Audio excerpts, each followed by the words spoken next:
Now, let me ask this. I personally believe that many things our governments are doing should be done in the private sector. Okay, I've always had this opinion. My father worked for NMPC way back. Okay, he's retired several years, decades ago. But I and my father were always debating this. Okay, he never worked in a private sector. I never worked in the public sector. So we have different views about how things work. I tell him, all the money you spend in your department, okay, was given to you. the money, most of the money I spend in my department, we earned. Okay, so these are very different way we see things. And I told him, for example, that a country like Nigeria, the government should not run the refineries. The refineries should be run by private sector. Unfortunately, we have 3 refineries in that country. For the last 20 years, more than 20 years, they have not worked. But the government continue putting more and more money to refurbish them. We have a steel company which was established when I was a little child. I mean, a little child. I was 5 when it was established 46 years ago. It has swallowed billions and billions and billions of the country's money. To today, I tell you, there have not been 1 pound of steel produced in that company. Now, tell me, if the refineries has been private, if the steel company has been private, would they have worked? Would any entrepreneur or a group of an entrepreneur invest billions and billions and billions of dollars in a venture that doesn't work? No. See, we say, like you asked, where are we driving the investment? There are so many ways, there are so many areas where we need the investment.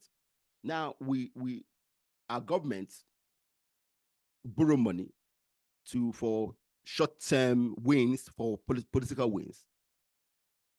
For me, I think we need to change our investment strategy, and it should be debt. It should be equity rather than debt. Okay, we should not see.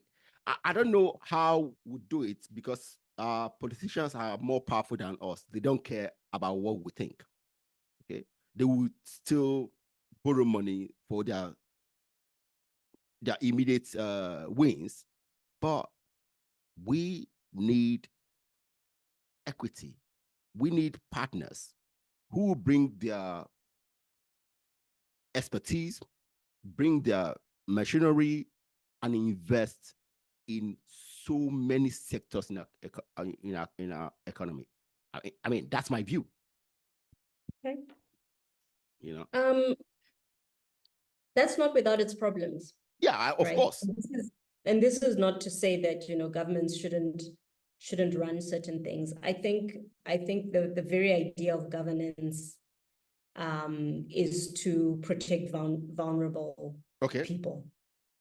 And there have to be structures of providing bare minimum services. Yes, minimum. To a country. But it all goes back again to, you know, I think what's more important is for countries to think more strategically. You know, who are we as a country? What is our value proposition to the world? What are we going to offer to the rest of the world? What are we trying to gain for our entities, and how are we going to position ourselves? That type of thinking is not bound only to the private sector. It should be at a national proposition level to say, you know, what is it that we are trying to achieve?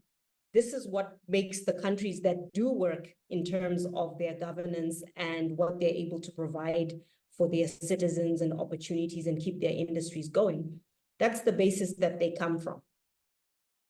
So to say we should not have any parastatals, or we should not have any publicly run entities, we have to look at where you're coming from.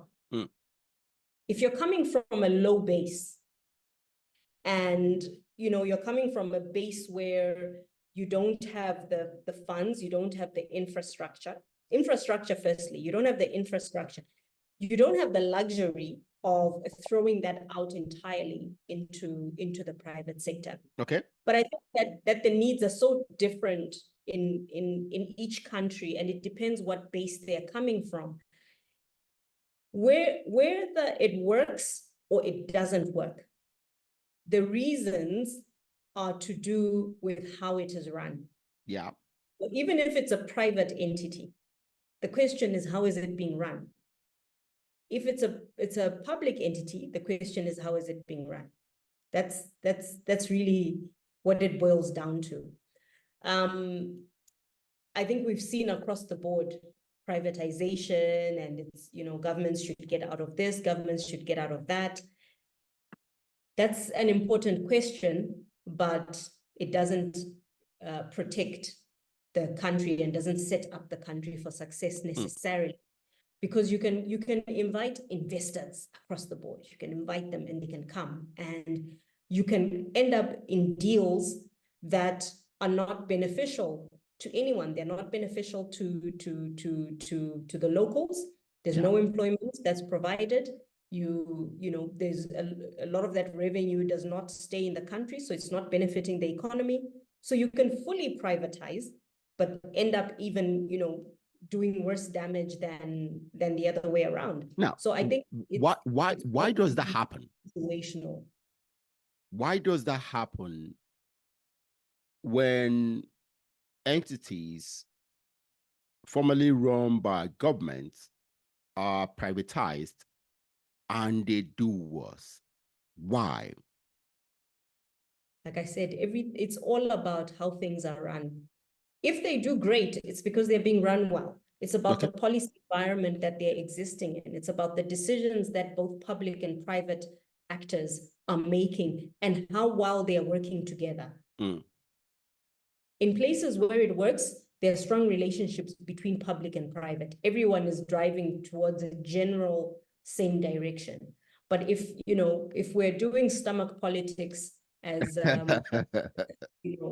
certain African countries tend to do, and we're after the growth and the success of only our tribe and our lineage, and in some instances only our family and our children, then of course that goes without saying in terms of just how unnecessary that is.